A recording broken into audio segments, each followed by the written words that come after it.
Nandito tayo ngayon sa pinakamalaking theme park ng Korea.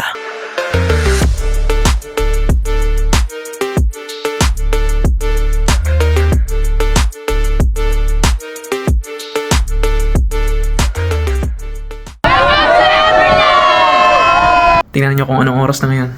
Saturday, 4:04 AM. Napakaaga guys, ano? Samahan niyo ako sa pupuntahan ko ngayon. Yun, let's go! Buti na lang natawagan ko ang pinakamabait na worker ng company namin, ang Kuya Rodel. At ayun na nga, bumiyahe na kami papuntang meeting place namin. At ayun na nga, nandito na ako, naihatid na ako. Ito yung bus na sasakyan namin. Ang mga kasama ko nga pala dito ay Fasigco or Filipino Association in Gimhae, Korea. Unang beses ko makasama sa kanila, kaya kaka-excite din. Kasi first time ko din makakagala ng ganong kalayo. At the same time may makikilala tayong bago na mga kababayan natin dito sa Korea. Isang bus nga pala kami and nasa 40 din siguro kami lahat. Dito nga kakatuwa talaga. May attendance pa para malaman kung sino yung wala pa. Naalala ko tuloy yung gantong vibes nung field trip namin nung high school. Ang tagal na din, siguro 2013 pa yun. Mga 5:40 na din kami nakalis. Ang saya nga nila dito sa bus. Sa sobrang saya, ayaw na nilang magpatulog.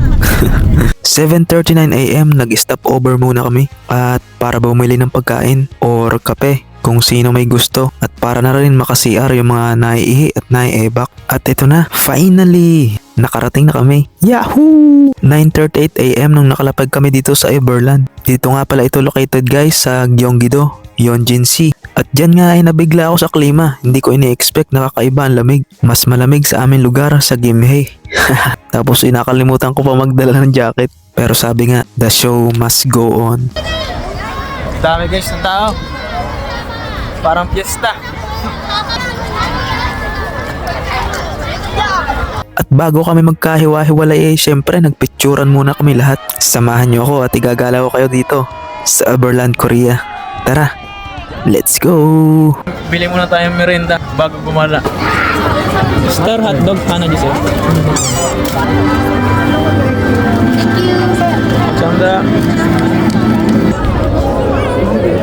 Daw kami sasakay guys. Sila nga palang tatlong kasama ko dito guys. Nakilala ko lang din dito pagdating namin sa Everland. At magkakasama din kami sa bus. Mga EPS worker din nga pala sila.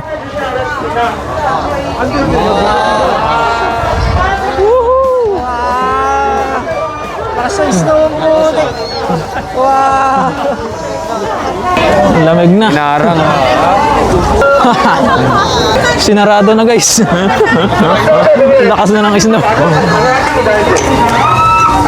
Wala na guys, sinarado. Ang lakas ng snow. Dito nga guys, sobrang lamig dahil sa snow. Hindi pa naman ako ready dahil di makapal ang suot ko. Pero okay lang yan. Enjoyin lang natin. Ang lakas na. Sasarado ng Everland ata. Binabagyo na ng snow. At syempre para masulit natin ang binayad sa bus fee at entrance fee, di tayo papaapekto sa snow. Hindi tayo mapipigilan yan. Pinoy tayo Kita mo naman mga nakakaputi pa sila at nakapayong. Samantalang tayo naka-sweatshirt lang. Tas ang mga kasama ko naka-jacket lang. Agad na nga kami naglibot-libot at dito kami napadpad sa Zootopia. Kung sa Pilipinas ay parang Manila Zoo. Pagod lang ang pato. Sarap lutuin yun Ay pa yung mga Ostrich guys Ostrich nga ba ito? Hindi hindi sa ostrich yan. Mas malaki. Ang ostrich nga pala yung liig, ang mahaba. Haba ng paa Tatangkad pa yan Tatangkad pa tayo. Sinisip una ko guys. Lakas na ng snow.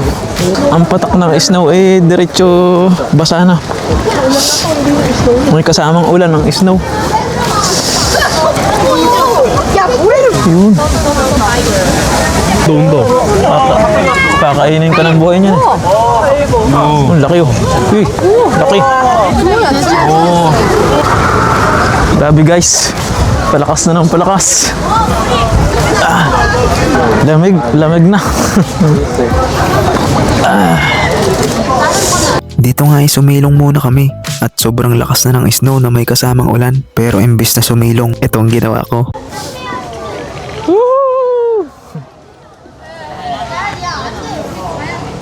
Ganto pala ang feeling na naliligo ka sa snow.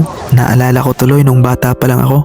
Nung mga panahong kapag naulan papaalam kay mama na maliligo sa ulan. Pero hindi pinapayagan at baka magkasakit. Pero ngayon, ibang senaryo na to. Andito pa din naman yung inner child ko. Pero iba na ang layunin ng puso't isipan ko. Dahil andito na ako sa tunay na habon ng buhay at patuloy na lumalaban dahil gustong makamit ang tagumpay. Oops, tama na ang drama. Gusto ko lang ipabatid sa mga nangangarap dito Abangan sa part 2.